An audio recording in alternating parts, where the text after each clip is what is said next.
الرجیم بسم اللہ الرحمن الرحیم الحمدللہ والصلاة والسلام علی رسول اللہ آلہ اللہ واللعنۃ الدائمۃ علی دعوتہم اعداء اللہ من یوم عداوتہم الی یوم لقاء اللہ اما بعد قال قرآن المجید وفرقان الحمید بسم اللہ الرحمن الرحیم وَاعْتَصِمُوا بِحَبْلِ اللَّهِ جَمِيعًا وَلَا تَفَرَّقُوا. درود پڑھے محمد والے.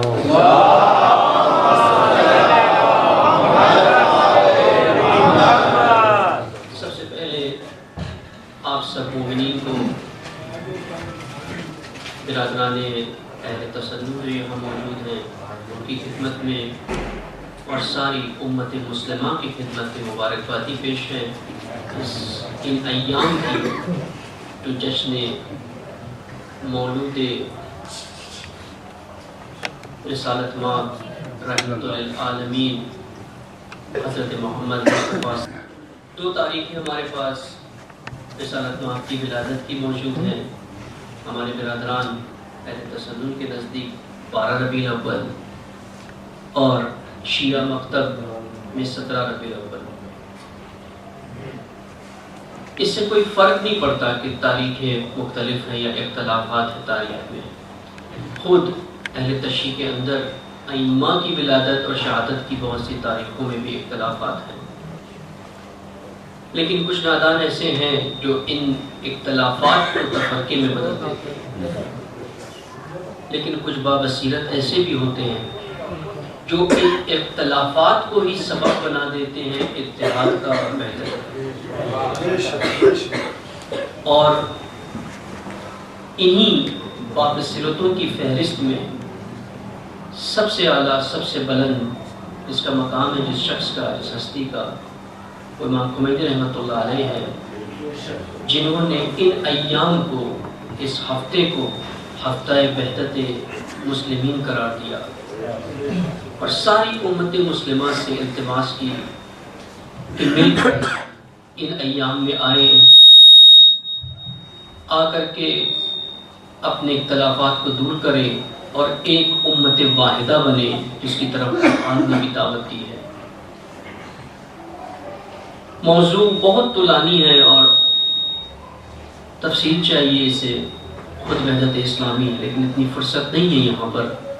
چند موضوعات آپ کی خدمت میں پیش کرنے کا ارادہ کیا ہے، اور خاص کر کے کیونکہ ایام ولادت بھی ہے تو کچھ گفتگو، کچھ ابحاث رسالت مآب کی سیرت کے حوالے سے بھی کرنا ہے، تاکہ ہمارا قلب بھی منور ہو رسول اللہ کی سیرت کو جان کر کے اور سمجھ کر کے.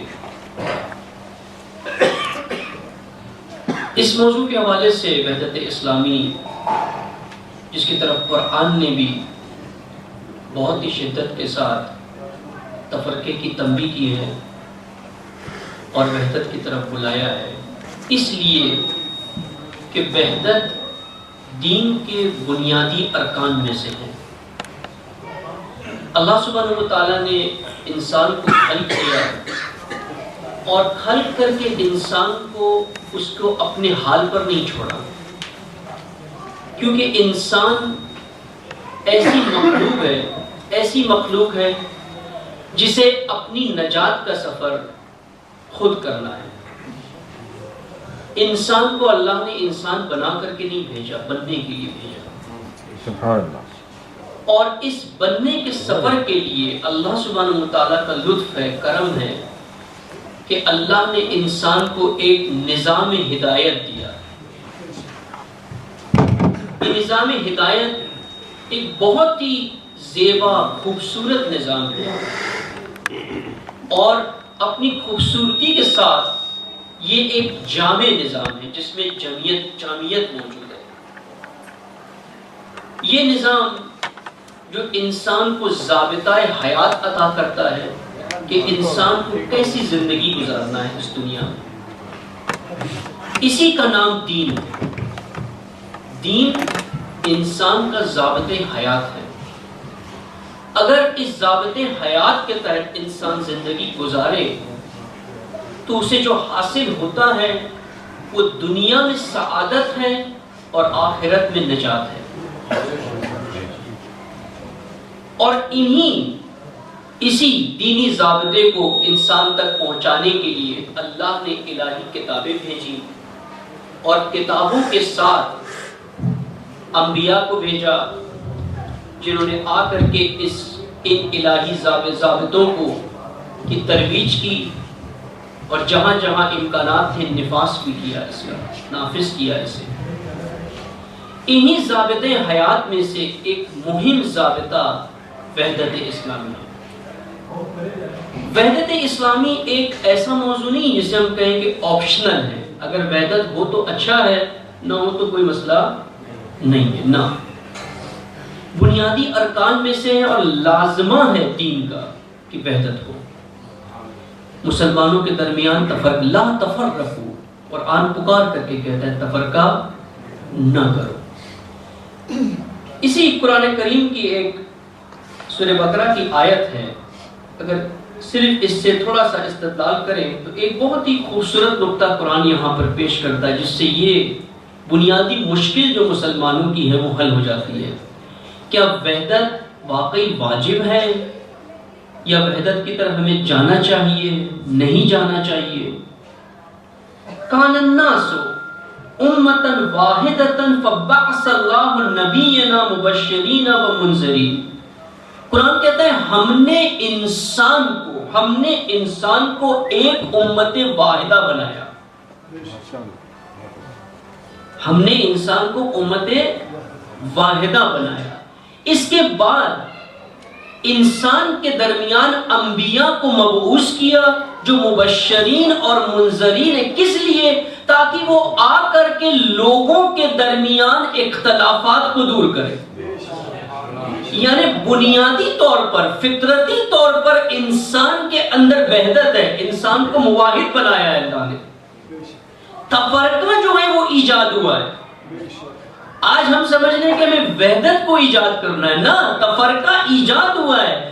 وحدت بنیادی انسان میں ہے، وحدت انسان کی فطرت کا مطالبہ ہے، جدا نہیں ہے۔ اللہ نے انسان کو مواحد خلق کیا ہے، متحد خلق کیا ہے، انسانیت کو امت واحدہ بنایا ہے۔ اب اس امت واحدہ کے درمیان اختلاف پیدا ہوا اور اللہ کو پتا تھا یہ ہوگا، اسی لیے انبیاء مبعوث کیے جنہوں نے آ کر کے اس اختلاف کو دور کیا۔ کیسے دور کیا؟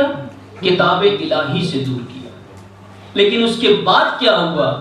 وہ جو کتاب کے پیروکار تھے اسی کتاب کو دوبارہ سبب بنا لیا تفرقے کا اور اس بنیادی رکن وحدت سے دور ہو گئے۔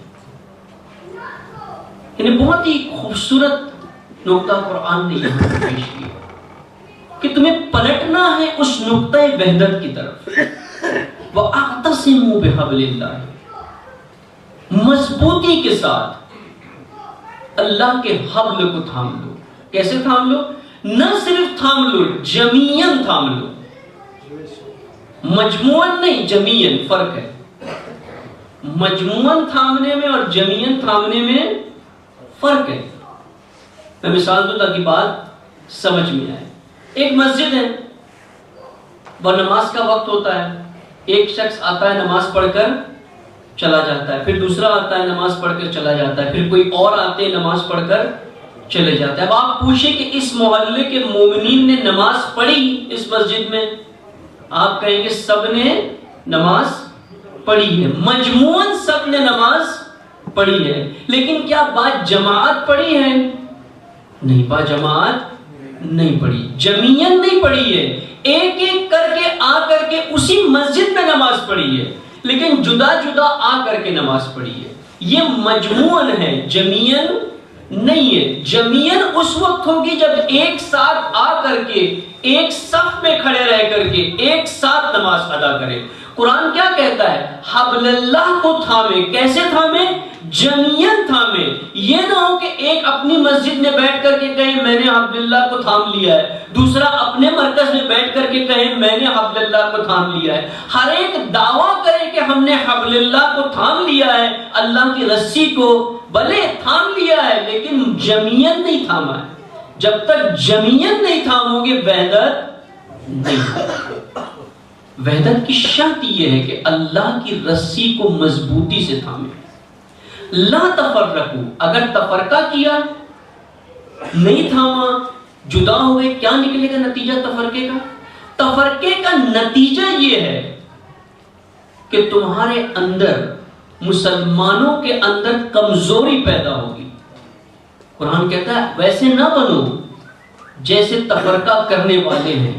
اگر تم نے وہ کام کیا، نہ تفرقہ کرو نہ ویسے بنو جیسے تفرقہ کرنے والے ہیں، تو کیا ہوگا؟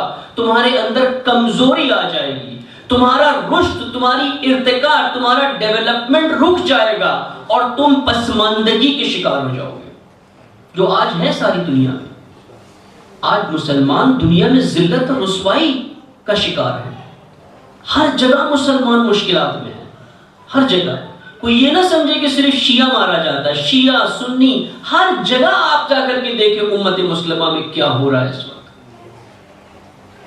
اسلام کشی، مسلمان کشی، اسلام ہراسی، اسلام سے دور کرنا، لوگوں کو متنفر کرنا اسلام سے. دشمن نہ شیعہ کا دشمن ہے نہ سنی کا دشمن ہے، دشمن اسلام کا دشمن ہے، دشمن اسلامی تہذیب کا دشمن ہے. کیونکہ اسلامی تہذیب کیا ہے؟ وہ تہذیب ہے جو رسول اللہ لے کر کے آئے تھے، جس کا پہلا نعرہ، پہلا شعار لا الہ الا اللہ ہے. لا ہے یعنی طاغوت کا انکار ہے. وہ طاغوت کیسے قبول کرے گا اس دین کو، اس تہذیب کو جو علل اعلان اللہ کی طرف لے جانے سے پہلے طاغوت کی انکار کا اعلان کرتی ہے. لا الہ الا اللہ نہ شیعہ کا کلمہ ہے نہ سنی کا کلمہ ہے، اسلام کا کلمہ ہے کہ طاغوت کا انکار کرے. تو طاغوت پھر کس کا دشمن ہے؟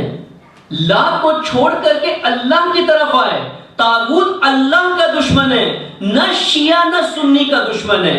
اب اگر کوئی شیعہ میں سے اٹھے اور اٹھ کر کے کہے کہ لا الہ الا اللہ کی طرف آؤ تو دشمن کا رخ اس کی طرف ہوگا. اگر کوئی سنی میں سے اٹھ کر کے کہے کہ طاغوت کا انکار کرو، دشمن کا رخ اس طرف ہوگا. جو لا الہ الا اللہ کی ترویج کرے گا دشمن اس کا خاتمہ کرنا چاہے گا. جو لا کو بھی مان لے، الا اللہ کو بھی مان لے، دونوں کو مان لے، دشمن اسے چھوڑ دے گا. یہ مشکل ہے. تفرقہ ہم نے تو بنایا ہے مذاہب کے درمیان، مکتبوں کے درمیان. یہ دشمن چاہتا ہے کہ یہ ہو، کیونکہ قرآن کہتا ہے اس کی طرف کہ اگر تم نے تفرقہ کیا تمہارے اندر کمزوری آ جائے گی، کمزور ہو جاؤ گے اور تمہارے ہاتھوں سے قدرت چلی جائے گی، طاقت چلی جائے گی تمہارے ہاتھوں سے. اور آج وہی ہو رہا ہے، مسلمانوں کے ہاتھوں سے قدرت، طاقت چلی گئی ہے کیونکہ تفرقہ. دنیا کے کسی بھی مسائل کو دیکھ لیں امت مسلمہ کے، کہیں پر بھی، عراق ہو، سیریا ہو، فلسطین ہو، بنیادی مشکل جو آپ کو نظر آئے گی وہ تفرقہ ہے. اس کی وجہ تفرقہ ہے. اگر اتحاد ہو، وحدت ہو، سارے مسائل حل ہو جائیں گے اور دوبارہ امت مسلمہ کو عزت، وقار، شرف سب کچھ حاصل ہوگا. سب کچھ حاصل وحدت سے ہوگا. جب رسول اللہ کے پاس مکے میں دین کی ترویج کی، اعلان کیا دین کا، اس وقت مدینے سے 2 قبائل کے افراد آئے وہاں پر، اوس اور خزرج. یہ 2 قبیلے، ان کے درمیان آپس میں کئی سالہ جنگ جاری تھی. انہیں پتا چلا کہ ایک شخص ہے یہاں پر مکے میں جو اس طرح کی بات کرتا ہے کہ جو بتوں کا انکار کیا ہے، جس نے، جو اللہ کے دین کی بات کر رہا ہے، کوئی اللہ کی طرف لے کر کے جا رہا ہے، مذہب ابراہیم کی طرف لے کر کے جا رہا ہے. یہ بڑے متاثر ہوئے، رسول اللہ سے کچھ باتیں بھی کی، متاثر ہوئے بڑے، اور دعوت دی رسول اللہ کو کہ آپ آئیں، آپ مدینے میں آئیں اور آ کر کے ہماری رہبری اور قیادت کریں تاکہ یہ ہمارے مسائل بھی ٹھیک ہو. رسول اللہ نے یہ نہیں کہا کہ میں اس شرط پہ آؤں گا تمہارے پاس کہ تم پہلے میرے لیے کوئی سینٹر بنا دو، کوئی مسجد بنا دو. یہ نہیں کہا کہ میرے لیے فنڈنگ کا انتظام کرو تو میں وہاں پر آؤں گا. یہ نہیں کہا کہ الیکشن کا انتظام کرو تو میں وہاں پر آؤں گا, الیکشن ہوگا پھر دیکھیں گے کس کس کو میں الیکٹ کرتا ہوں. نہ, کیا کہا رسول اللہ نے؟ ایک بات کی صرف کہ پہلے اپنے اختلافات کو دور کرو, اپنے اختلافات کو دور کرو, ایک ہو جاؤ, تو پھر یہ اللہ کا رسول تمہارے شہر مدینہ میں آئے گا, اور جب آئے گا اللہ کا رسول وہاں پر تو یہ مدینہ تا قیامت تک اس کا ٹائٹل مدینہ منور ہو جائے گا, یہ نورانی ہو جائے گا. سبحان اللہ. آج اگر بلاد اسلامیہ, اسلامی مملکتیں چاہتی ہیں کہ رسول اللہ کا نظر کرم جس طرح سے مدینے پر پڑا اور مدینہ منور ہو گیا, اگر آج امت مسلمہ اور اسلام کے دیگر شہر, دیگر مملکتیں چاہتی ہیں کہ رسول اللہ کا نظر کرم ان پر بھی آ کر کے پڑے اور ہمارے بلاد بھی منور ہو جائے, تو سب سے پہلے کیا کرنا ہوگا؟ اپنے اختلافات کو دور کرنا ہوگا. رسول اللہ نے کہا اختلافات کو دور کرو. انہوں نے دور کیا, اور دور کرنے کے بعد صرف یہ نہیں کیا کہ آج سے اوس و خزرج ایک ہے, ایک پارٹی بن گئی ہے, اوس و خزرج الائنس بن گیا ہے, اوس و خزرج فیڈریشن بن گیا ہے, اوس و خزرج تنظیم بن گئی ہے. نہ, رسول اللہ نے کہا نہ, اپنی آئیڈینٹی, اپنا تشخص جو تم نے دنیا میں بنایا ہے, اس تشخص کو بھی محو کر دو, ختم کر دو, اور کیا بن جاؤ؟ کیا بنو؟ انصار اللہ بن جاؤ, اللہ کے دین کے انصار بن جاؤ, رسول اللہ کے انصار بن جاؤ. رسول اللہ نے بہترین ٹائٹل ان کو دیا کہ آج سے تم انصار ہو. جو تفرقہ دور کرے گا, اختلافات کو ختم کرے, مواحد ہو جائے, اتحاد پیدا کرے اپنے درمیان, وہی اللہ کے رسول کا انصار بن سکتا ہے, وہی دین کا انصار بن سکتا ہے. تفرقہ رکھ کر اپنی صفوں کے اندر, اپنے مذاہب کے اندر, اپنے مکتبوں کے اندر پھر کوئی دعویٰ کرے کہ میں انصار رسول ہوں, ہم انصار حسین ہیں, ہم انصار علی ہیں, یہ ممکن نہیں ہے. سبحان اللہ. کہ رسول اللہ کا معیار یہ ہے انصار بنانے کا, انصار بنانے کا معیار یہ ہے کہ پہلے تفرقے کو دور کرو, اختلافات کو اپنے اندر سے ختم کرو, تب جا کر کے تم اس قابل ہوں گے کہ رسول اللہ کا نظر کرم تم پر پڑے گا. یہ میلاد رسول اللہ ہے. ابھی آپ نے نعتیں سنی, قصیدے سنے, یہ جشن رسول اللہ ہے. جشن رسول اللہ کا حق کس وقت ادا ہو؟ یہ ایک طرفہ جشن ہم منا رہے ہیں, ہمیں نہیں پتا. ہم اپنا اظہار محبت اور عشق تو کر رہے ہیں رسول اللہ کی بارگاہ میں, لیکن کیا رسول اللہ راضی ہے ہمارے اس اظہار سے؟ یہ کیسے پتا چلے؟ سبحان اللہ. یہ کیسے پتا چلے رسول اللہ راضی ہے یا نہیں ہے؟ یہ اس وقت پتا چلے گا جب ہم بھی وہی کام کریں. اوس و خزرج نے آ کر کے اظہار عشق کیا, رسول اللہ نے بتا دیا اگر چاہتے ہو میں راضی ہو جاؤں تو اپنے اختلافات کو دور کرو. لبیک یا رسول اللہ, لبیک یا رسول اللہ, لبیک یا رسول اللہ, لبیک یا رسول اللہ, لبیک یا رسول اللہ, لبیک یا رسول اللہ, لبیک یا حبیب اللہ, لبیک یا حبیب اللہ, لبیک یا حبیب اللہ, لبیک یا حبیب اللہ, لبیک یا حبیب اللہ, لبیک یا حبیب اللہ. محمد صلوات اللہم صلی علی محمد.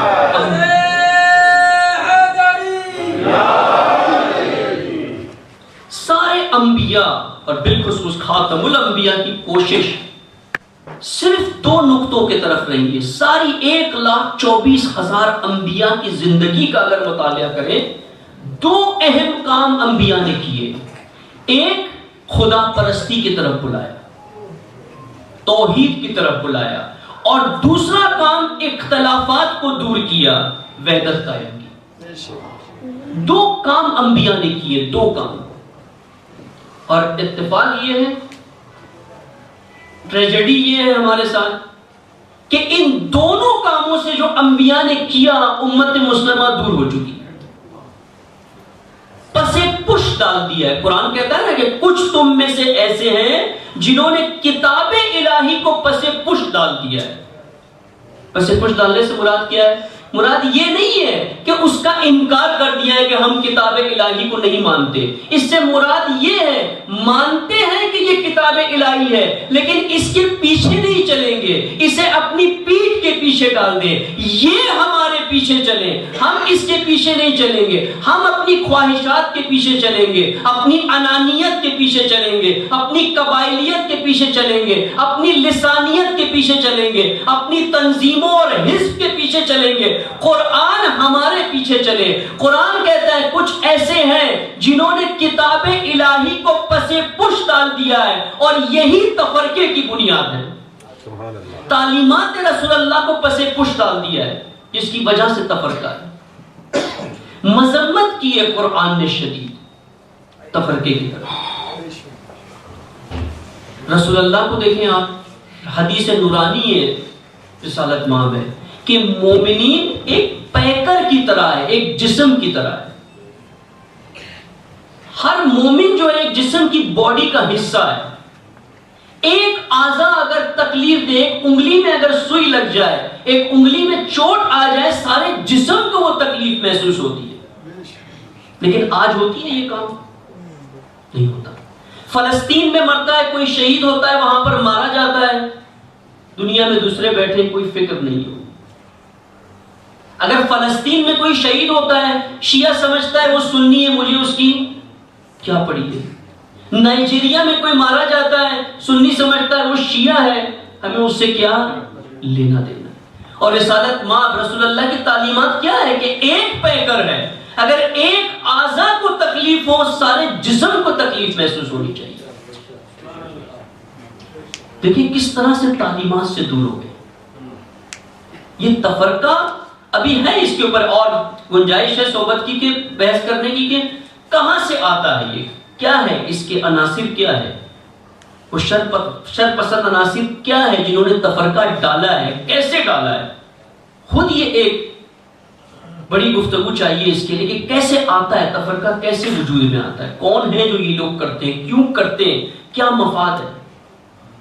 یہ نہیں ہے کہ مومنین چاہتے ہیں تفرقہ ہو, نہ, ہم تفرقے کے شکار بنے ہوئے, بنایا گیا ہے, ہمیں ڈالا گیا ہے تفرقہ درمیان. اور اس کا نتیجہ یہ ہے کہ آج بے اعتنا لا تعلق ہے ہم دنیا میں جو مسلمان کے ساتھ ہو رہا ہے اس سے. ہر ایک کو اپنی پڑی ہے, ہر ایک سوچتا ہے میں محفوظ ہوں, میرا گھر محفوظ رہے, میرا قبیلہ, میری برادری محفوظ رہے, بس کافی ہے. دنیا میں جو ہوتا ہے اس کی کوئی فکر نہیں. یوم القدس ہوتا ہے, امام خمینی نے اعلان کیا آخری جمعہ رمضان کا یوم القدس ہے, بیت المقدس کی دفاع کے لیے اور فلسطینیوں کی جو ظلم ان پر ہو رہا ہے اس کی دفاع میں مسلمان نکل کر کے آئے. لیکن دیکھیں کتنے آتے ہیں باہر, خاص کر کے ہمارے برے صغیر کی بات کر رہا ہوں. شیعہ, اکثر شیعہ نہیں آتے نکل کے اس لیے کہ فلسطین میں شیعہ نہیں ہے. اکثر سنی نکل کر کے نہیں آتے اس لیے کہ اس کی طرف دعوت دینے والا شیعہ رہبر ہے. دونوں طرف سے یہ وہ کہتے ہیں شیعہ رہبر ہے, امام خمینی نے دعوت دی ہے اس کی طرف, وہ نہیں آتے. اکثر شیعہ گھر میں بیٹھا ہوتا ہے کہ یہ فلسطین کا مسئلہ ہم سے کوئی اس کا تعلق نہیں. عزیزان اس نقطے کی طرف غور کریں. ہمارے ملک میں, پاکستان میں, ہندوستان میں, جہاں پر مسلمان ہیں, 200 ملین سے زیادہ مسلمان اس وقت ہندوستان میں, 200 ملین مسلمان پاکستان میں, 400 ملین سے زیادہ مسلمان ہیں. یہ مجھے بتائیں کتنے پرسنٹ مسلمان ہیں جو دل دادا ہے, خواہش مند ہے کہ ہم برطانیہ چلے جائیں, یوروپ چلے جائیں, امریکہ چلے جائیں. ہے نا, آرزو ہے نا سب کی, وہاں چلے جائے, وہاں کی نیشنلٹی مل جائے, وہاں اچھی زندگی گزارے. وہاں جو نظام ہے کس کے ہاتھ میں ہے؟ مسلمان کے ہاتھ میں, طاغوت کے ہاتھ میں. وہاں پر ہر کام کرنے کو تیار ہے, وہاں جا کر کے وحدت ان کے ساتھ کرنے کو تیار ہے, لیکن ایک صف میں جہاں قرآن ایک ہے, قبلہ ایک ہے, رسول ایک ہے, وہاں پر وحدت کرنے کے لیے تیار نہیں. شرابیوں کے ساتھ وحدت کرنے کے لیے تیار ہے, فاسقوں کے ساتھ وحدت کرنے کے لیے تیار ہے. وہ جو دشمن دین ہے ان کے ساتھ وحدت کرنے کے لیے تیار ہے، لیکن آپس میں شیعہ سنی تیار نہیں ہے کہ وحدت میں واحد ہو جائے، متحد ہو جائے۔ دیکھیں یہ ہے نا، یہ ایک فکر کرنے والا نقطہ ہے کہ میں چاہتا ہوں کہ امریکہ چلا جاؤں، میں چاہتا ہوں کہ برطانیہ چلا جاؤں۔ کون ہے وہاں پر؟ حرم ہے کوئی وہاں پڑے؟ اللہ کے حرم ہے وہاں، امام زادے ہیں وہاں پر، سادات ہے وہاں پر، کون ہے، کیا ہے وہاں پر؟ کون سے مقدسات دینی موجود ہے وہاں پر؟ کون سا نقطہ ہے جو لے کر کے جاتا ہے وہاں پر آپ کو؟ صرف خواہشات، صرف آسائش زندگی، صرف آرام زندگی۔ اس کے لیے فاسق فاجر طاغوت کی صف میں جا کر کے بیٹھنے کے لیے تیار ہے، لیکن یہاں آ کر کے مسجدوں میں آ کر کے بم دھماکہ کرنے کے لیے تیار ہے۔ مسجدوں میں جا کر کے بم لگاتے ہو، مومنین کو، نمازیوں کو قتل کرتے ہو۔ کبھی کسی شراب خانے میں جا کر کے کسی کو قتل کیا ہے؟ کتنوں کو مارا ہے مسجدوں میں اور کتنوں کو مارا ہے شراب خانوں میں؟ اس کا حساب کریں۔ نہیں، کہاں سے آتا ہے یہ تفرقہ؟ کیسے حل ہوئی؟ کیسے یہ مشکل حل؟ آپ پوچھیں، شیعہ سنی دونوں کو بٹھائیں، پوچھیں، آپ کے اختلافات کی لسٹ بنائیں۔ مثال کے طور پہ وضو کرتے ہیں، وضو میں اختلاف ہے شیعہ سنی میں، ایک ہاتھ اوپر سے نیچے دھوتے ہیں اور ہاتھ نیچے سے اوپر دھوتے ہیں، یا پیر کا مسح ہے، شیعہ مسح کرتے ہیں، سنی پیر کو دھوتے ہیں۔ آپ پوچھیں کہ آپ کے پاس دلیل کیا ہے کہ کون سا طریقہ صحیح ہے؟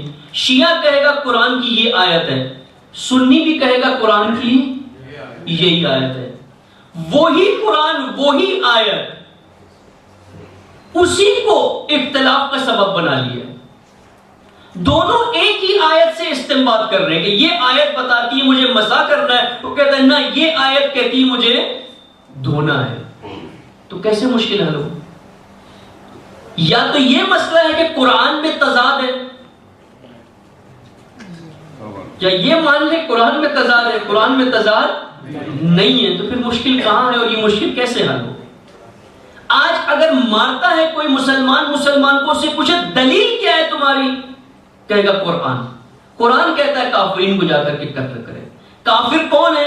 جو شرک کرے، یہ فلاں مکتب شرک کرتا ہے اس لیے کافر ہے، اس لیے قرآن کہتا ہے اس کو قتل کرو۔ ہر چیز کا، اختلاف کا، تفرقے کا جواز قرآن کو بنایا ہے، لیکن قرآن میں تو تضاد نہیں ہے، قرآن تو یہ بات نہیں کر رہا ہے، تو مشکل کہاں پر ہے پھر؟ مشکل کہیں اور ہے، اور کیسے حل ہو؟ مشکل قرآن فہمی میں ہے، سمجھنے میں ہے۔ کیا مشکل ہے سمجھنے میں؟ تھوڑی سی میں طالبانہ بات کروں آپ سے، بات سمجھ میں آئے۔ انسان کے سامنے جب کوئی نقطہ پیش ہوتا ہے، کوئی بھی مفہوم آتا ہے، اس کا پہلے سے ایک ذہن بنا ہوا ہوتا ہے، ایک ماحول ہوتا ہے اس کے ذہن میں، ایک محیط ہوتی ہے، ایک انوائرمنٹ ہوتا ہے، ایک ایٹماسفیئر ہوتا ہے، وہ اس کے مطابق اسے سمجھتا ہے، اسی کے مطابق سمجھے گا اسے۔ میں مثال دوں، مثال کے طور پہ آپ دودھ ہے، دودھ کو آپ باہر رکھیں تو خراب ہو جاتا ہے، اگر موسم گرم ہو تو، اگر آپ ناروے میں چلے جائیں، فن لینڈ میں چلے جائیں، دودھ نکال کر کے باہر رکھیں، آج 1 مہینے تک شاید خراب نہ ہو، برف بن جائے گا۔ لیکن گرمی کے موسم میں آپ آ جائیں، باہر نکال کے رکھیں، 2 گھنٹے 4 گھنٹے میں خراب ہو جائے گا۔ تو مشکل کس کی ہے؟ دودھ کی مشکل ہے یا ماحول کی مشکل ہے؟ ماحول کی مشکل ہے نا۔ اس فضا نے اسے یا بچایا ہے یا خراب کیا ہے۔ اسی طرح سے انسان کے ذہن میں بھی ایک فضا موجود ہے، اس فضا میں جیسی فضا ہے وہ اس کے مطابق اسے انٹرپریٹ کرے گی، اس کی تعویل کرے گی، اس کی تفسیر کرے گی، اور انسان اسے ویسے سمجھے گا، اس طرح سے اسے سمجھے گا۔ آج شیعہ سنی اکثر میں ذمہ داری کے ساتھ یہ جملہ کر رہا ہوں، ہم سب یا بایولوجیکل شیعہ ہیں یا بایولوجیکل سنی ہیں، یعنی نسلی شیعہ یا نسلی سنی ہے۔ ایک شیعہ گھر میں پیدا ہوا اس لیے شیعہ ہے، ایک سنی گھر میں پیدا ہوا اس لیے سنی ہے۔ اب کوئی بھی چیز دین کی اس کے پاس آتی ہے، جس ماحول میں وہ پیدا ہوا ہے اسی کے مطابق اسے انٹرپریٹ کرتا ہے، اسی کے مطابق اس کی تفسیر کرتا ہے۔ کسی نے یہ جرات نہیں کی کہ جا کر کے تحقیق کرے کہ جس گھر میں میں پیدا ہوا ہوں یا جو مکتب مجھے بایولوجیکلی ملا ہے وہ حق ہے یا نہیں ہے. اگر مولانا کے پاس جاتا ہے، مولانا قرآن کھول کے بتا دیتے ہیں یہ حق ہے. دونوں اپنے مولانا کے پاس جاتے ہیں، دونوں بتاتے ہیں کہ یہ حق ہے. وہ اندھی تقلید کر کے بیٹھ جاتا ہے. کیسے حل ہوئی یہ مشکل؟ یہ مشکل خود دین نے، اللہ نے حل کی. اور اسی مشکل کا سلوشن میں اس سوال کا جواب ہے کہ کیوں امام رحمت اللہ علیہ نے ان ہفتے کو ہفتہ وحدت قرار دیا. اب عید الفطر ہے، عید بھی تو عید مسلمہ ہے نا. امام کہتے ہیں کہ پہلا ہفتہ شوال کا اسے ہفتہ وحدت مل کر کے منائیں، عید منائیں، جشن منائیں، عید کی پارٹیاں کریں. یہ نہیں کہا. نزول قرآن اس میں بھی اختلاف ہے. شیعہ کے نزدیک 19، 21، 23 لیلۃ القدر ہے. اہل تسنن کے نزدیک 27 رمضان لیلۃ القدر ہے. امام کہتے ہیں ٹھیک ہے، بھلے 19 سے لے کر 27 تک ہفتہ وحدت مناؤ کیونکہ قرآن کے نزول کے ایام ہے. نہ یہ بھی نہیں کہا. کہنا اس ہفتے کو، عید میلاد النبی والے ہفتے کو ہفتہ وحدت منائے. کیوں؟ یہ اس کا راز یہیں پر ہے. اللہ نے جب انسان کی ہدایت کا انتظام کیا تو اس ہدایت کے لیے 2 نسخے بنائے. ایک کتاب بنائی جس میں تھیوری، جس میں لکھ دیا کہ انسان کی حیات کے ضابطے کیا ہے، کون سے اصولوں کے تحت اس کو زندگی گزارنی ہے. اور ایک اس کا عملی تجسم بنایا، پریکٹیکل اس کا ماڈل بنایا کہ اگر قرآن کی تفسیر، قرآن کی آیتوں پر، قرآن کی ہدایتوں پر صحیح معنوں میں عمل کرو گے تو انسان کامل بنو گے. اور انسان کامل کا نمونہ یہ رسول اللہ کی ذات ہے جسے میں نے قرآن کے ساتھ بھیجا ہے.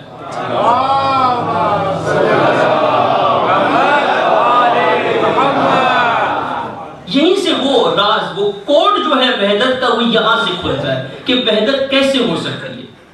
اگر قرآن کی طرف آئیں تو قرآن کو سمجھنے میں مشکل ہے ہماری، کیونکہ ہم بایولوجیکل ہیں. ہمارا آلریڈی ایک انوائرمنٹ بنا ہوا ہے، ایک ماحول ہمارے ذہن میں بنا ہوا ہے. ہر چیز ہم اس ماحول کے مطابق آ کر کے دیکھتے ہیں. تو اب کیا کریں؟ اب اس دوسرے نسخے کی طرف آئے، رسول اللہ کی ذات گرامی کی طرف آئے.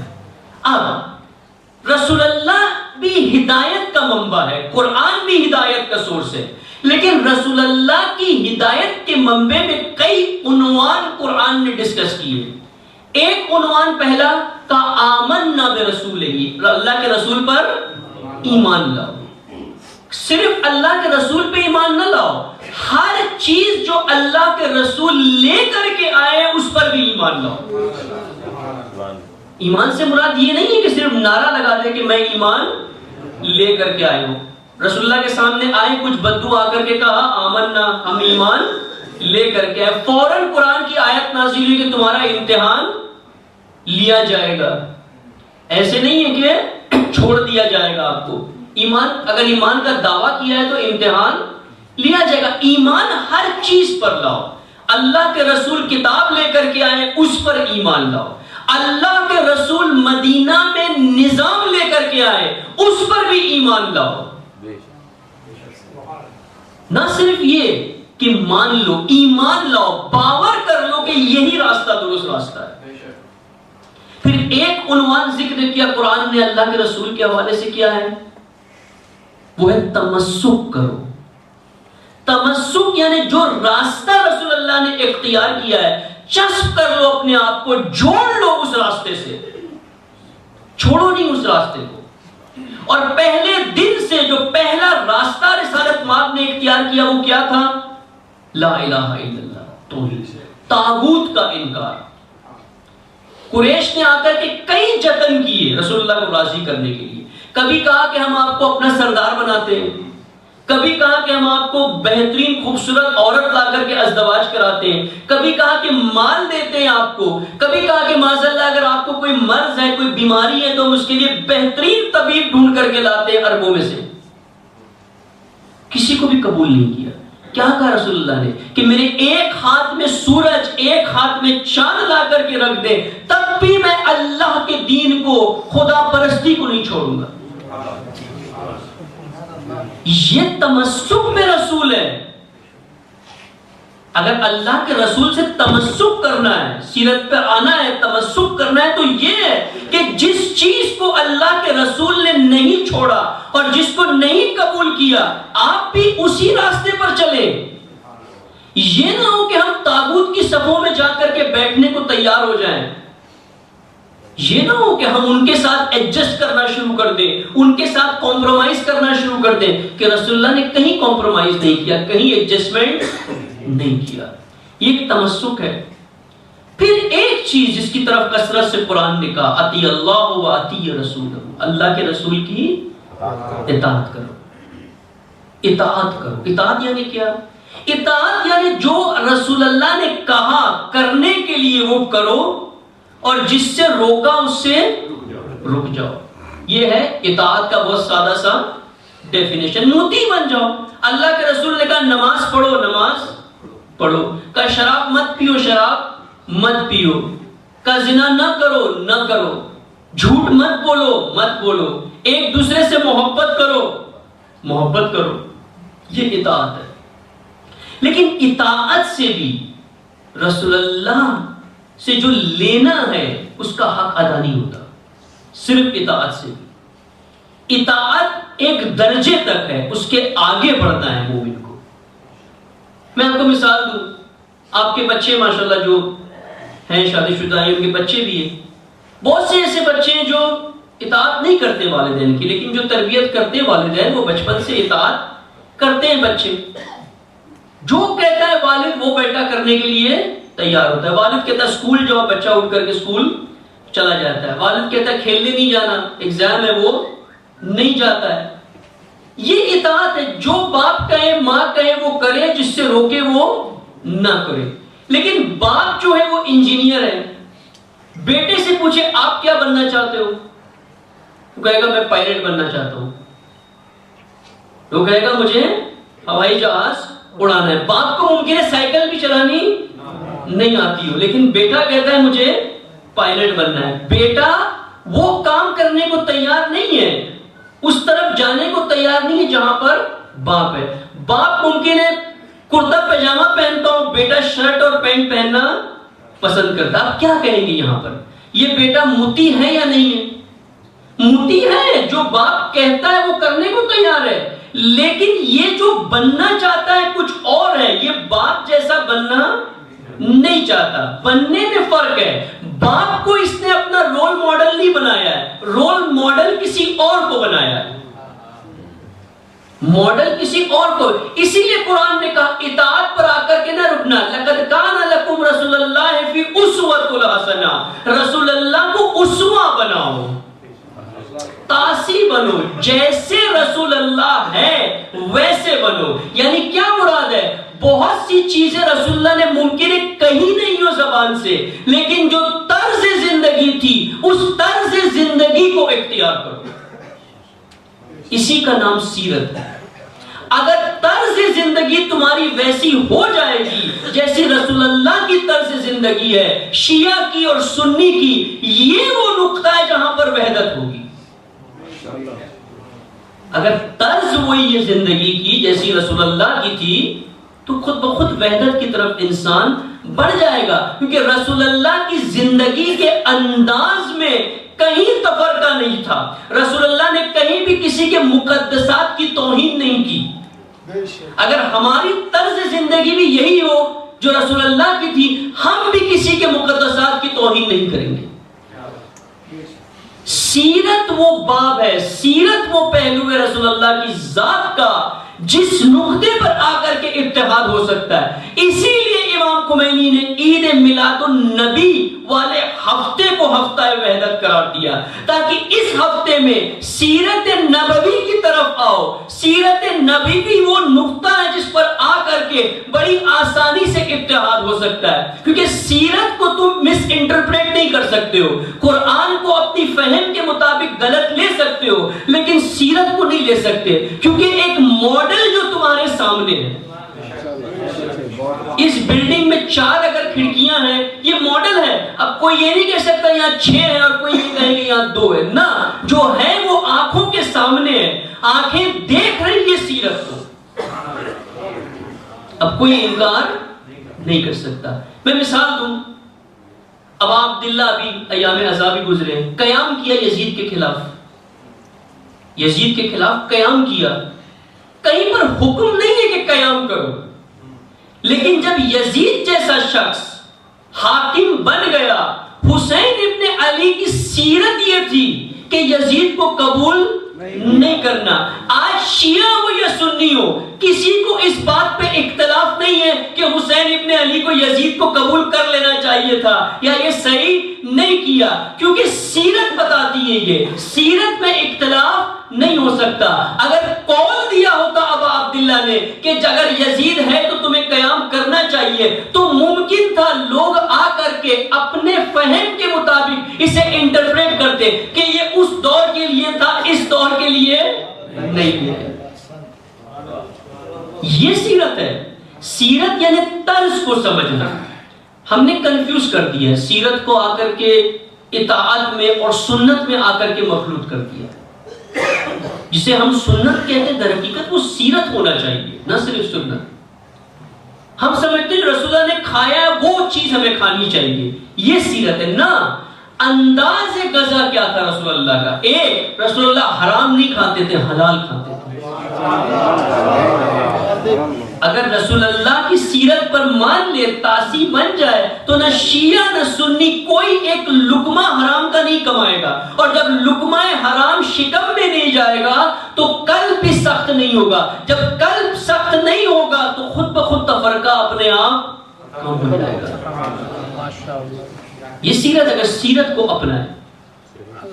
اب کوئی یہ کہے کہ جی رسول اللہ اس وقت تو برگر نہیں کھاتے تھے, برگر تھا نہیں اس وقت, تو ہمیں نہیں کھانا چاہیے. نہ, جو حلال ہے وہ کھائے. جب رسول اللہ کھانا کھاتے تھے تو پہلے دیکھتے تھے میرے اطراف کوئی بھوکا تو نہیں ہے. یہ سیرت ہے, یہ طرز ہے. رسول اللہ اتنا کھاتے تھے جتنی ضرورت ہے, نہ کہ اندر کھاتے جائیں, پانی کے ذریعے جگہ اور بناتے جائیں اور اندر ڈالتے جائیں. نہ, یہ سیرت رسول اللہ یہ ہے. طرز, کھائیں آپ کچھ بھی کھائیں, گوشت کھائیں, سبزی کھائیں, کچھ بھی کھائیں, حلال کھائیں, اور طرز وہ ہو جو رسول اللہ کی طرز تھی.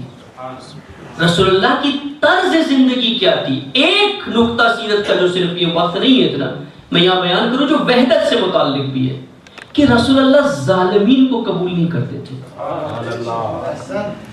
اور جو مظلوم کے اوپر رحم کرے اسے بہت چاہتے تھے. ایک واقعہ ہے, بڑی نورانی روایت ہے. ایک شخص تھا, کبھی کبھار رسول اللہ کی محفل میں آ کر کے بیٹھتا تھا. کچھ دنوں سے نظر نہیں آیا. رسول اللہ پوچھنے لگے صحابیوں سے وہ کہاں پر ہے. ایک مرتبہ پوچھا, نہیں پتا چلا. پھر پوچھا. صحابی بڑے پریشان ہوئے کہ کیوں رسول اللہ اس شخص کے بارے میں پوچھتے, یہ تو کوئی بڑا متدین بھی نہیں ہے, یہ تو راتوں میں نماز شب بھی نہیں پڑھتا ہے مسجد نبوی میں, یہ تو نہیں ہے اتنا کوئی بڑا دیندار بھی. اس کے پاس گئے اصحاب, پوچھا صحابیوں نے کہ بھائی رسول اللہ آپ کو ہمیشہ ہر محفل میں جب نہیں ہوتے ہو آپ کو یاد کرتے کہ کدھر ہے یہ شخص, کہاں پر ہے. کہ کوئی ایسا کوئی کام ہے, کوئی عمل ہے, کوئی آپ کرتے ہو, کوئی بڑی فنڈنگ کرتے ہو, کوئی ڈونیشن دیتے ہو کہیں پر پڑے, کچھ بنا رہے ہو, کوئی پروجیکٹ بنا رہے ہو رسول اللہ کے لیے, کوئی فنڈ ریزنگ سکیم چلائی ہے آپ نے, کوئی ہے, کیا مسئلہ کیا ہے, کیا ہے آپ کے اندر. مجھ کچھ بھی نہیں ہے, میں تو اپنی نماز پڑھ لیتا ہوں, بس بر وقت کوشش کرتا ہوں جو واجبات ہے اس پہ عمل کروں, کوئی اتنا دقت کے ساتھ بھی نہیں ہے میرا کچھ.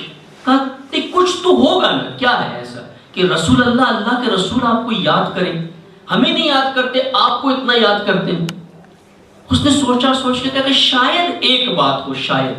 کہ کیا, کہ جب میں کسی کو بھی مشکل میں دیکھتا ہوں, کسی مصیبت زدہ کو دیکھتا ہوں, میرے دل میں اس کے لیے رحم آتا ہے. چاہے میرے پاس کچھ نہ ہو, میں اس کے ساتھ بیٹھ کر کے صرف ہمدردی جتا دیتا ہوں. شاید یہ وجہ ہو, اور واقعی یہی وجہ تھی جب رسول اللہ سے پوچھا کہ یہ ایک رحم دل انسان ہے. جب کسی مسلمان کو مشکل میں دیکھتا ہے اس کے دل میں رحم آتا ہے. یہ رسول اللہ کی طرز زندگی ہے, یہ رسول اللہ کی سیرت ہے کہ جب کوئی مشکل میں ہو, مومن کے دل میں, مسلمان کے دل میں اس کے لیے رحم ہو, اور اگر یہ دل کے اندر سے صفت ہے مومن کے، مسلمان میں، تو آج ہم رسول اللہ کی نعت پڑھ کر کے کوشش کر رہے ہیں کہ رسول اللہ کو یاد کریں، لیکن اگر ہم مظلومین کے حامی بن جائے، رسول اللہ ہمیں یاد کریں گے کہ کہاں ہے وہ شخص جو مظلومین کا حامی ہے، آج میری محفل میں کیوں نہیں نظر آ رہا؟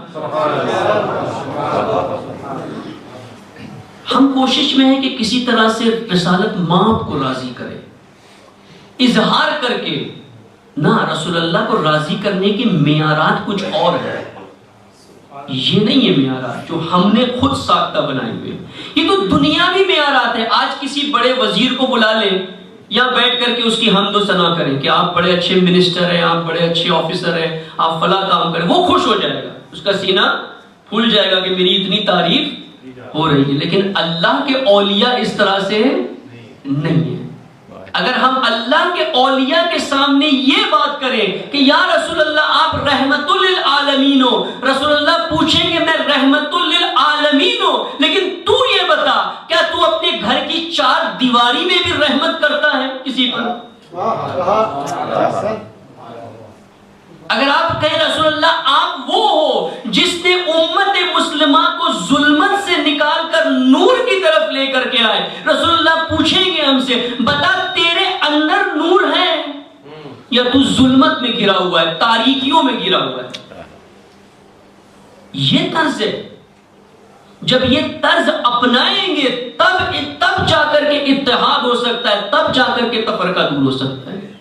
اسی لیے امام راحل امام خمینی نے اس ہفتے کو ہفتہ وحدت قرار دیا تاکہ مسلمان سیرت نبوی کی طرف آئے، اللہ کے رسول کی سیرت کو اپنائے، تاسی بنے، اسوہ مانے، رسول اللہ کو ماڈل بنائے اور اسی طرح کی طرز زندگی کو ادا کرے کہ اس سے پہلے کہ کوئی آفر قبول کرے رسول اللہ کے آئے مدینے میں حاکم بن جائے، پورا مدینہ شہر آپ کا ہے، پہلے یہ کہے کہ نہ، پہلے اتحاد، اس کے بعد مدینہ منور ہوگا۔ جب تک اتحاد نہیں ہوگا نہ ہوگا۔ وحدت کے سے متعلق کچھ غلط فہمیاں ہیں، اس کو کوشش کرتے تھوڑی سی دور کریں۔ وحدت یہ نہیں ہے کہ شیعہ سنی بن جائے، سنی شیعہ بن جائے، یہ وحدت نہیں ہے۔ وحدت سے مراد یہ نہیں ہے کہ ہم سمجھے شیعہ کو سنی بنانا ہے اور سنی کو سنی سمجھے اور شیعہ کو سنی بنانا ہے، شیعہ سمجھے ہم نے سنی کو شیعہ بنانا ہے۔ اور اگر ہم جو یہ لوگ سوچتے بھی ہیں نا، انہیں یہ بھی نہیں پتا ہے کہ اگر ایک سنی شیعہ بن جائے تو کیا کرنا ہے، اسے شیعہ بن کے اسے بنا کر کے کیا کرنا ہے۔ ایک سنی سے کہیں شیعہ کو سنی بنانے کا کیا کریں گے آپ بنا کر کے؟ کہیں گے پہلے وہ ہاتھ کھول کے نماز پڑھتا تھا، اب ہاتھ باندھ کر کے اس سے نماز پڑھوائیں گے۔ شیعہ سے پوچھے ایک سنی کو شیعہ بنا کر کے کیا کریں گے؟ کہ پہلے یہ ماتم نہیں کرتا تھا، اب اس سے ماتم کروائیں گے۔ یہ ہمارے معیارات ہیں، ثانوی، سیکنڈری، یہ ہم نے ہمارے ڈیفینیشن ہے۔ یہ نہیں ہے وحدت کہ شیعہ کو سنی بنا دے، سنی کو شیعہ بنا دے۔ اور وحدت کے عملی طریقے میں بھی یہ نہیں ہے کہ ہم سنی کو دعوت دے کہ ہماری عزاداری میں آئے، ماتم کریں، یہ وحدت ہے، یا ہم سنی رسومات میں شامل ہو جائیں کہ یہ وحدت ہے۔ نہ، یہ نہیں۔ اپنی رسومات میں شامل کرنے سے وحدت نہیں آتی۔ نہ شیعہ کو سنی کرنا ہے، نہ سنی کو شیعہ کرنا۔ نہ صرف کچھ لوگوں نے وحدت کا یہ بھی ڈیفینیشن بنایا ہے کہ شیعہ سنی دونوں اپنے مکتب کو چھوڑ دیں اور ایک تیسرا مکتب ہم وجود میں لاتے۔ نہ، یہ بھی وحدت نہیں ہے۔ کچھ لوگ اس سے آگے بڑھ گئے اور کیا کہا کہ شیعہ سنی سارے مکتب کو چھوڑ دیں اور صرف انسانیت کی باتیں کریں، میں باتیں کریں، پیاری پیاری باتیں کریں، اور کوئی مذہب، کوئی تعلق، کوئی نبی، کوئی کسی کا ذکر نہ کرے۔ سب کچھ کنٹروورشل ہے، ہر چیز میں تضاد ہے، اس لیے صرف اچھی اچھی باتیں کریں، انسانیت کی باتیں کریں، حقوق انسان کی باتیں کریں، اس سے وحدت ہو جائے۔ نہ، یہ بھی وحدت نہیں ہے۔ وحدت کیا ہے؟ وحدت یعنی سب سے پہلے اپنے مشترکات، جو کامن چیزیں ہمارے درمیان ہیں، اس کامن چیزوں کے اوپر ایک ہو۔ مشترکات، شیعہ سنی کے درمیان 80% سے زیادہ مشترکات ہیں، کامن چیزیں۔ اور یہ بھی میں بہت پیسیمسٹک آپ سے، بہت ہی احتیاط سے کہہ رہا ہوں، 80 سے بھی کئی زیادہ ہے۔ لیکن اگر مبالغہ نہ کریں، بالکل ہی انکساری سے کام لیں تو 80%، 20% کامن چیزیں ہمارے درمیان ہیں. ان کامن چیزوں کے اوپر، کامن ایشوز کے اوپر، مشترکہ مسائل کے اوپر ایک ہو، اور جو 20% اختلافی مسائل ہیں ان کو اپنے حلقے میں محدود کر دے. اسے پبلک نہ کرے، اسے عمومی نہ کرے. یہ پہلا قدم ہے وحدت کی طرف. مشترکات پہ ایک ہو جائیں، اختلافات کو محدود کریں. پھر کیا کریں؟ وحدت کرنے کے بعد کیا کریں؟ جیسے میں نے کہا نا، شیعہ کہتے ہیں سنی بنا دے. پھر کیا کریں؟ ماتم کریں مل کے. وحدت کر کے کیا کریں؟ نہ. اب اپنے کامن مسائل کو لائیں سامنے. اب کس کے مسائل ہوں گے وہ؟ نہ شیعہ کے مسائل ہوں گے نہ سنی کے مسائل ہوں گے. کس کے ہوں گے؟ اسلام کے مسائل ہوں گے، امت مسلمہ کے مسائل ہوں گے. ان مسائلوں پر ایک فرنٹ، ایک محاذ بنائیں اور دشمن کا مقابلہ کریں. کیوں قرآن کہتا ہے وحدت کرو؟ کیوں کہتا ہے متحد ہو جاؤ؟ کیونکہ اگر تم متحد نہیں ہوگے، دشمن تمہاری فراق میں بیٹھا ہے، دشمن تمہارا خاتمہ کرنا چاہتا ہے، دشمن تمہارے دین کو ختم کرنا چاہتا ہے، دشمن چاہتا ہے کہ اس کی تہذیب کا غلبہ ہو، اور خدا کہتا ہے دین کا غلبہ ہونا چاہیے. جنگ غلبے کی ہے. کس کا غلبہ ہو دنیا کے اندر؟ یا لبرلزم کا، شیطان پرستوں کا غلبہ ہو، یا ایمان والوں کا غلبہ ہو. اگر ایمان والوں کے اندر تفرقہ ہوگا، غلبہ ان کا ہو جائے گا. اب ایک ہو جاؤ، ایک ہو کر کے دشمن کا مقابلہ کرو، دشمن کی سازشوں کو سمجھو. یہ وحدت ہے. وحدت سے مراد یہ ہے کہ کامن چیزیں اپنی آئیڈینٹیفائی کریں، اس پر ایک ہوں، اختلافات کو اپنے حلقے میں رکھیں، اور جو برننگ ایشوز امت مسلمہ کے، جیسے فلسطین کا مسئلہ امت مسلمہ کا مسئلہ ہے، ایک ہو، اس کے اوپر ایک محاذ بن کر کے سامنے آئے. آج اگر چند افراد یوم القدس میں نکلتے ہیں، اسرائیل کو برداشت نہیں ہوتا. چند افراد. اگر پوری امت مسلمہ ایک یوم القدس میں سارے باہر نکل کر کے آ جائیں، اسرائیل کا وجود، صرف ساری امت مسلمہ اگر اسرائیل پر جا کر کے تھوکے تو ختم ہو جائے گا. کچھ بھی نہیں. دیکھ لیا 33 روزہ جنگ میں 2000 جوانوں نے شکست دے دی اسرائیل. تو جب امت مسلمہ نکل کر کے باہر آ جائے گی تو کیا ہوگا؟ کیوں نہیں باہر آتے نکل کے؟ تفرقے کی وجہ سے، صرف اور صرف تفرقہ. اپنے دوسروں کے مقدسات کی بے حرمتی نہ کریں.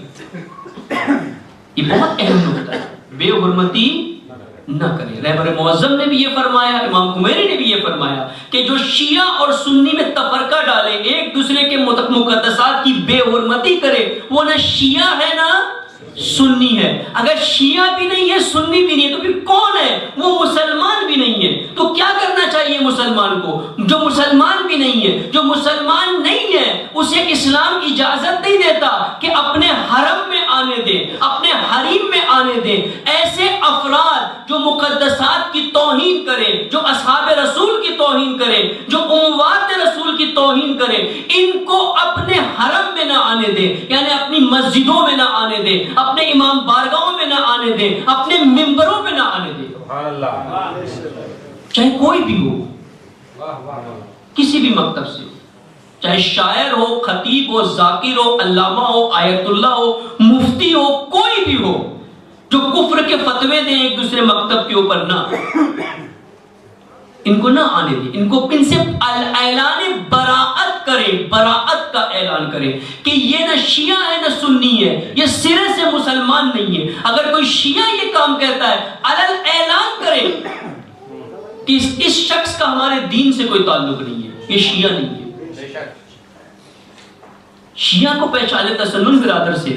اگر شیعہ کو پہچاننا ہے، شیعہ کو دیکھ کے نہ دیکھیں شیعہ رہبران کیا کہتے ہیں، یہ منبع ہے شیعت کو سمجھنے کا. دیکھیں رہبر شیعہ، رہبر معظم کا کیا نظریہ ہے اس کے بارے میں. وہ رہبر جس نے فتویٰ دیا، حکم دیا 4 سال پہلے کہ جو اصحاب رسول کی توہین کرے، حرام ہے توہین کرنا اصحاب رسول کی اور اموات رسول اللہ کی، حرام ہے. یہ رہبر ایک شیعہ رہبر کا حکم ہے یہ. اب اگر کوئی کرتا ہے تو کون ہے یہ؟ اور شیعہ مکتب کا محور ولایت ہے. جو رہبر ولی خدا ولی امر کا مطیع نہ ہو، اس کی مخالفت کرے، وہ دین سے خارج ہے شیعہ آئیڈیالوجی کے نزدیک. اس کا کوئی تعلق ہی نہیں ہے ہم سے. کیوں اسے دیکھ کر کے ایک شیعہ پہ اپنا یہ نظریہ بناتے ہیں کہ شیعہ اس طرح سے؟ نہ، رہبروں کو دیکھیں وہ کس طرح سے، وہ عالم حقانی کو دیکھیں، شیعہ وہ علماء کو دیکھیں جو وحدت کی ترویج کرتے ہیں، ان کو دیکھیں کہ ان کا کیا نظریہ ہے، نہ کہ عام جوہلا کو دیکھ کر کے ایک مکتب اور ایک آئیڈیالوجی کے اوپر نتیجہ نکالیں. ہر مکتب میں جاہل موجود ہے، جاہل کو دیکھ کے تو نتیجہ نہیں نکال. آپ کہیں پر کسی کمپنی سے ڈیل کرتے ہیں بزنس میں، ایک سیلس مین آتا ہے آپ سے جاہلانہ باتیں کرتا ہے، آپ کیا کہتے ہیں؟ آپ کہیں گے اتنی بڑی برانڈ اور کمپنی کے آپ نمائندے ایسی بات کرتے ہیں، آپ فوراً اس کے مینیجر کے پاس جائیں گے کہ آپ کا بندہ تو ایسی بات کرتا ہے آپ کے پروڈکٹ کے بارے میں کہ آپ کا پروڈکٹ ایسا ہے، لیکن آپ کا پروڈکٹ تو سب طرف ہم دیکھتے ہیں اتنا بڑا برانڈ ہے. آپ فوراً ان کے مدیریت کی طرف جو انچارج ہے اس سے تحقیق کریں گے. تو دین کے اندر آ کر کے یہ کام کیوں نہیں کرتے؟ آئے پوچھیں، شیعہ رہبران سے پوچھیں کہ شیعہ مکتب اصل کیا ہے، بتائیں ہمیں. کیا یہ شیعہ تعلیمات میں سے ہے کہ مقدسات کی توہین ہو، کسی کی شخصیت کی توہین ہو؟ نہیں ہے. یہ ان سے آ کر کے پوچھیں. وحدت یہ ہے ایک دوسرے کی بے حرمتی نہ کریں، احترام کریں ایک دوسرے کا. اختلافات سب جگہ ہوتے ہیں. ایک گھر میں دو بھائی ہیں، ان کے درمیان اختلاف ہوتے ہیں. ایک بھائی دوسرے بھائی کے اوپر بم باندھ کر کے کود جاتا ہے، نہیں ہوتا نا. فاسق ہوتا ہے، ایک بھائی مومن ہوتا ہے، ایک بھائی نماز بھی نہیں پڑھتا، گناہ میں مرتکب ہوتا ہے، گناہ کرتا ہے، لیکن کیا اس کی گردن کاٹتا ہے وہ گھر میں جا کر؟ وہاں تو نہیں کرتے یہ کام. آپ اختلاف ہوتے ہیں، ہر جگہ ہوتے ہیں. وہاں اختلاف کو درگزر کرتے ہو، کوشش کرتے ہو اس کی ہدایت کریں، اسے ٹھیک کریں، لیکن یہاں پر آ کر کے قتل کرنے کو تیار ہے. کیوں؟ کیونکہ یہ کرایا جاتا ہے، پیچھے سے دشمن کی سازشیں.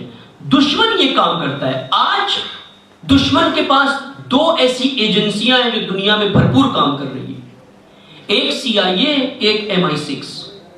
CIA کا ٹارگٹ سنی ہے، MI6 کا ٹارگٹ شیعہ ہے. CIA امریکہ کی انٹیلیجنس ایجنسی ہے، MI6 برطانیہ کی ایجنسی ہے. CIA کا کام یہ ہے کہ سنی مذہب کے اندر ایسے عناصر پیدا کرے کہ لوگ اسلام سے دور ہو جائیں. کیوں؟ اس کی بنیادی وجہ ہے امریکہ میں اس وقت سب سے زیادہ اسلام کی طرف کنورژن ہے. عیسائی جو ہے بہت سے جوان بیزار ہیں ان کے دین سے، ان کے کلچر سے، اور اسلام کی طرف آ رہے ہیں. میجورٹی جو اسلام کی طرف آتے ہیں وہ سنی اسلام قبول کرتے ہیں.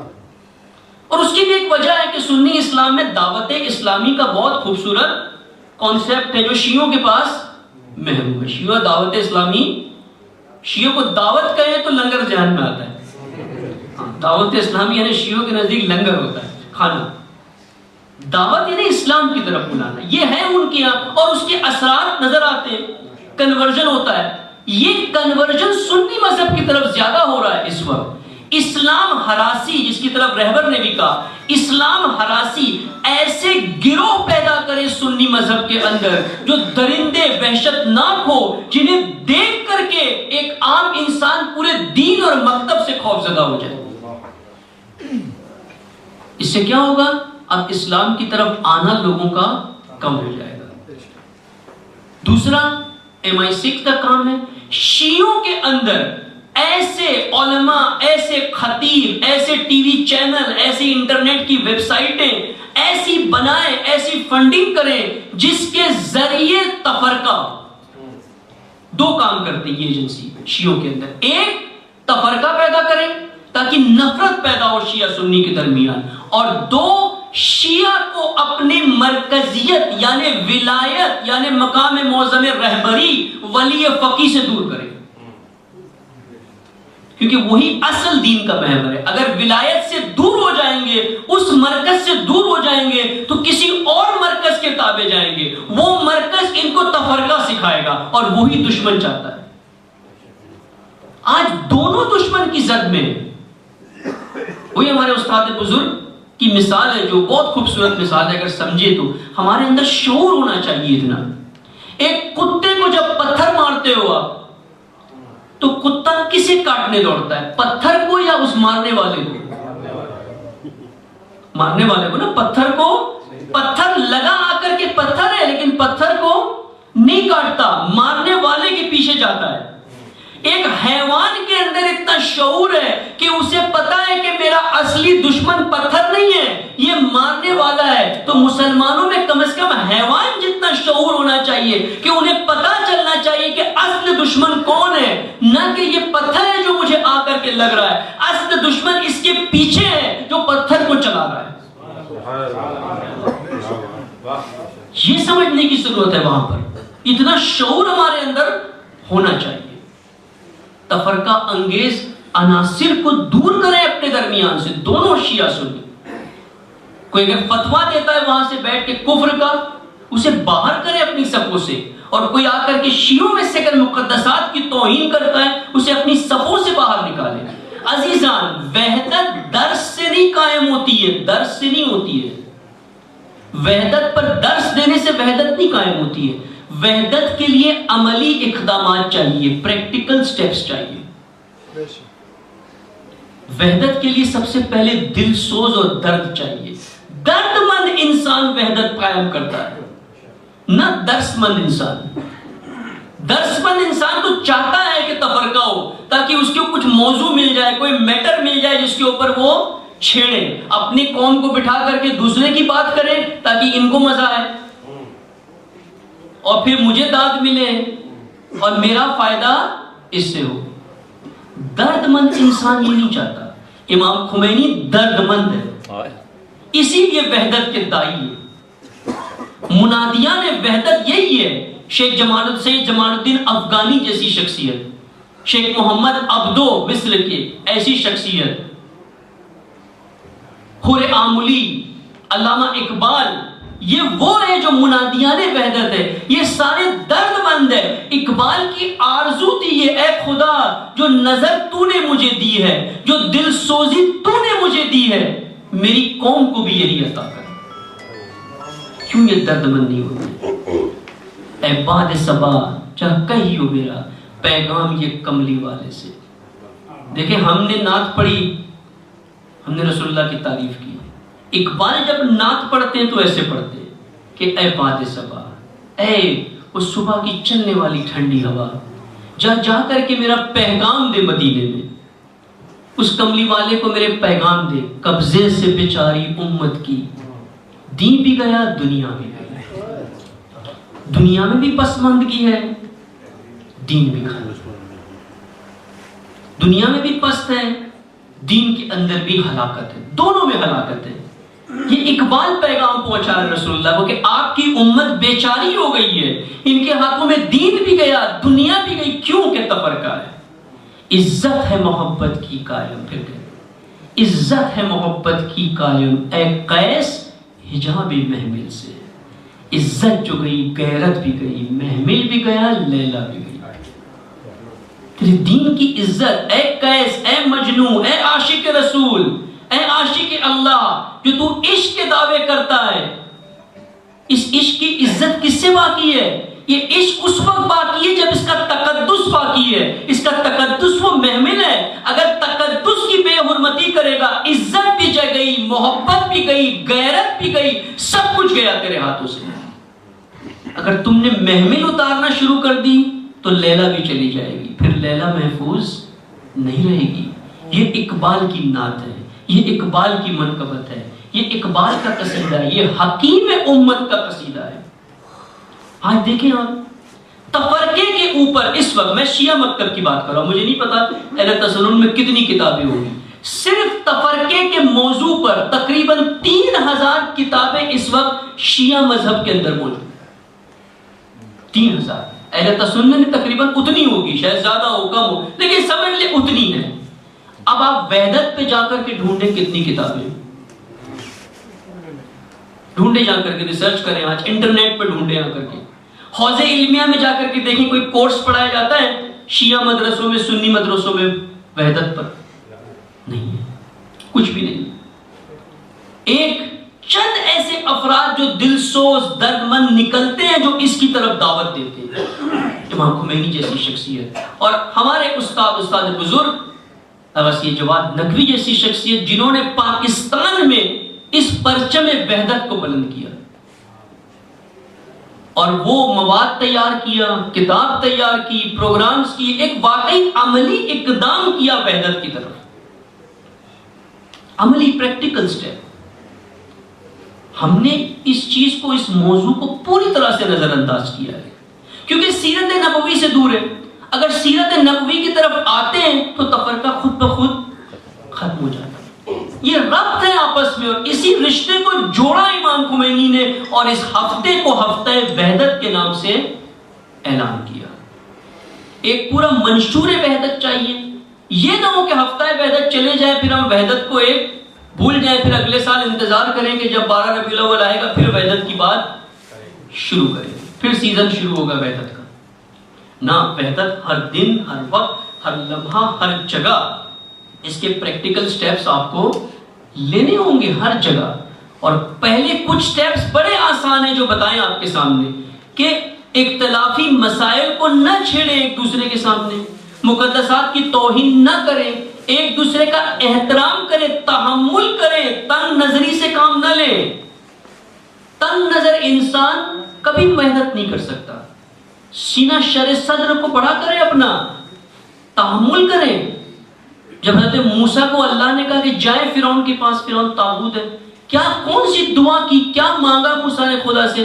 کہ رب اشرح لی صدری، مجھے شرح صدر دے، میرے سینے کو کشادہ کر، میری تنگ نظری کو دور کر، کہیں یہ نہ ہو کہ فرعون جیسا طاغوت میں اسے تحمل نہ کر پاؤں اور اپنے آپے سے باہر نکل جاؤں۔ رسول اللہ نے دیکھے کتنا شرح صدر دکھایا، پتھر مارتا ہے کوئی آ کر کے اونٹ کی لیڈ ڈالتا ہے سر کے اوپر، ہر معاملے میں تحمل دکھایا۔ یہ شرح صدر ہے، تنگ نظر انسان نہیں کر سکتا، شرح صدر پیدا کرے اپنے اندر، تحمل کرے ایک دوسرے کو۔ آج عزیزان، آج کا عصر اسلام کشی کا عصر ہے ایک طرف، دوسری طرف بیداری اسلامی کا بھی عصر ہے۔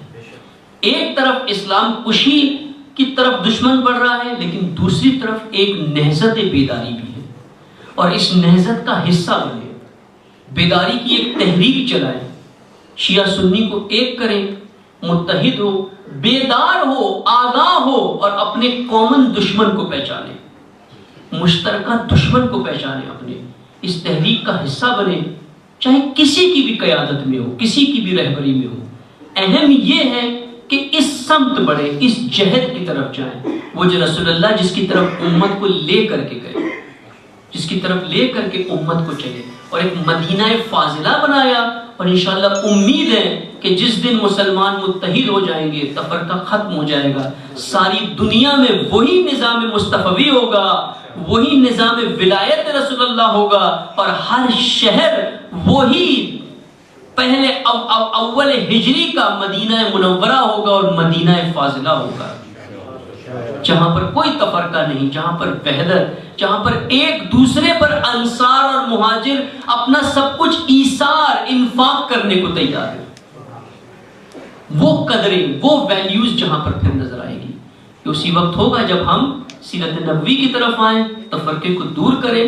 وقت دیر ہو چکا ہے، آپ کی زحمت تمام ہے یہاں پر، انشاءاللہ پھر کبھی فرصت ہوئی تو اس موضوع کو ادامہ دیں گے، اور کافی فہرست ہے کہ کون کون سی چیزیں نہیں کرنا چاہیے، تفرقہ کن چیزوں سے ایجاد ہوتا ہے، وحدت کے لیے کیا اقدامات کرنے چاہیے، کیا منشور وحدت ہے۔ اس کو کوشش کریں کبھی فرصت ہوئی دوبارہ اس پر گفتگو کریں۔ جیسے برادر نے بتایا کتاب بھی یہاں پر موجود ہے، آپ اس سے مستفید ہو، وقت نکالیں، تھوڑا دین کے لیے وقت نکالیں، پڑھیں کچھ، سمجھیں کچھ، اندھی تکلیف نہ کریں، سنی سنائی باتوں میں نہ آئے، تحقیق کریں، پڑھیں، سمجھیں۔ دنیا کے لیے کتنا وقت دیا ہے صرف اس لیے کہ جاب مل جائے، ڈگری مل جائے، جاب مل جائے، تاکہ شکم میں کچھ چلا جائے۔ شکم کے لیے اتنی محنتیں کی، 5-5 6-6 سال لگا دیے ڈگریاں حاصل کرنے کے لیے، تو کیا دین کا حق نہیں بنتا کہ کچھ وقت دین کو بھی دیں ہم؟ رسول اللہ کی حق نہیں بنتا؟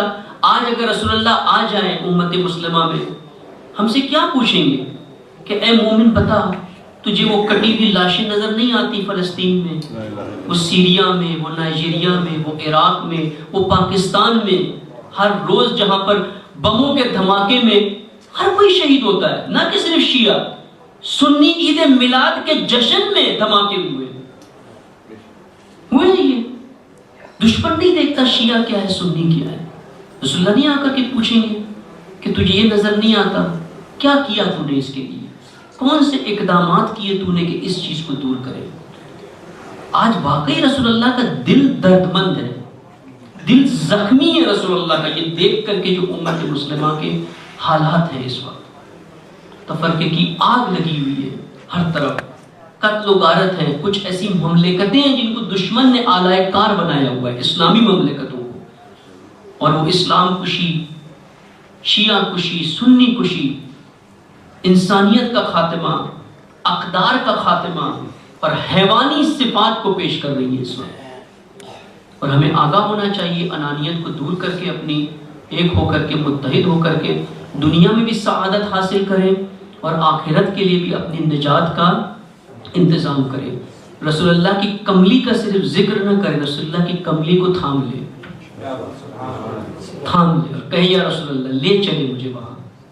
جیسی نجات آپ نے اوس اور خزراج کو دی ہے، جیسے مکیوں کو دی ہے، مدنیوں کو دی ہے، ہمیں بھی نجات دے، اس امت مسلمہ کو بھی نجات دے آپ، تاکہ یہ نہ ہو کہ روز قیامت ہم وہاں موجود ہو اور آپ کہیں کہ یہ وہ ہیں جنہوں نے مجھے مہجور کر دیا، جنہوں نے مجھے ترک کر دیا، جنہوں نے میری تعلیمات کو ترک کر دیا، میری سیرت کو ترک کر دیا اور دشمنوں کی سیرت پر چل پڑے. یہ نہ ہو کہ رسول اللہ ہم سے شکوہ کرے روز قیامت. اور سب سے بڑا عذاب مومن کے لیے یہی ہوگا کہ رسالت مآب رحمت للعالمین وہ ہم سے ناراض ہو روز قیامت. اگر رحمت للعالمین ناراض ہیں تو پھر اللہ بھی رحم نہیں کرے گا، اللہ نہیں کرے گا رحم. اللہ کا رسول جس سے راضی نہ ہو اللہ بھی اس سے راضی نہیں ہوتا. اسی لیے اللہ نے کہا اطیع اللہ ہو و اطیع رسول ہو. صرف یہ نہ کہو کہ اللہ کی اطاعت کافی، رسول کی اطاعت کرو، اولو الامر کی اطاعت کرو. تب یہ سارا سلسلہ اسی طرح سے والدین کی اطاعت کرو، اس کے بعد آ کر کے ولی الامر کی اطاعت کرو، رسول اللہ کی اطاعت کرو، پھر اللہ کی اطاعت کرو. جو والدین کی اطاعت نہ کرے وہ رسول کی اطاعت بھی نہیں کر سکتا، جو رسول کی اطاعت نہ کرے وہ اللہ کی اطاعت بھی نہیں کر سکتا. یہ سارا چین ہے، یہ ایک سلسلہ ہے. اللہ کا رسول اگر راضی نہ ہو تو اللہ بھی راضی نہیں ہوگا. درود پڑھے محمد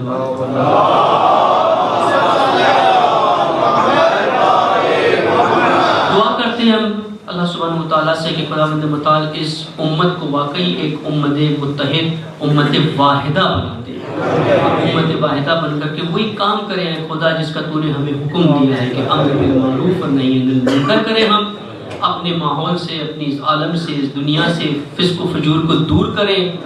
ہم انصار رسول اللہ بنیں، ہم اولیاء اللہ کے انصار بنیں اور ہمارے اعمال ایسے ہوئے پروردگار کہ تیرا رسول، اے اللہ کا رسول ہم سے راضی ہو.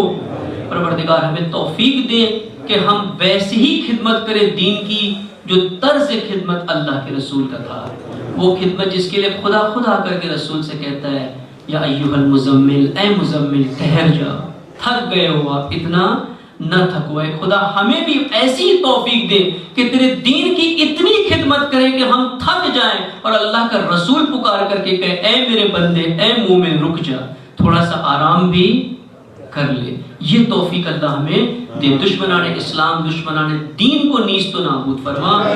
رہبران جہان اسلامی کو سلامت رکھ، ان کی حفاظت فرما.